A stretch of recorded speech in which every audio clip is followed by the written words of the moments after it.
اعوذ باللہ من الشیطان الرجیم، بسم اللہ الرحمن الرحیم۔ ماہ رجب کی آمد ہے، بابرکت اور رحمت والا مہینہ۔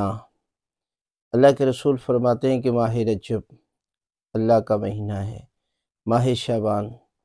اللہ کے رسول کا مہینہ ہے، اور ماہ رمضان میری امت کا مہینہ ہے۔ لہذا ماہ رجب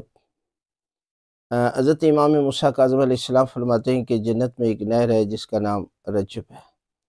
اور اس نہر کا پانی اس قدر میٹھا ہے، شہد سے زیادہ میٹھا ہے اور دودھ سے زیادہ سفید ہے،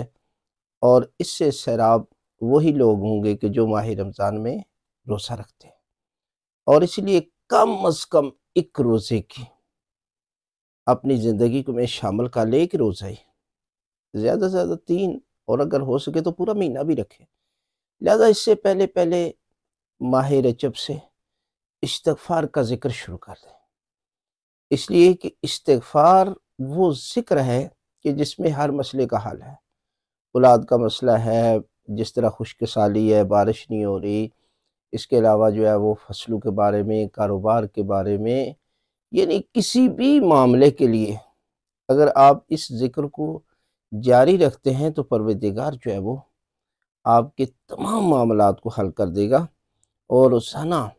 آپ جو ہے وہ نماز فجر کے بعد ایک تسبیح پڑھیں، اور جب ماہ رجب آ جائے تو صبح شام 70 مرتبہ اس کا ذکر کریں، لیکن اپنی زندگی میں پورا سال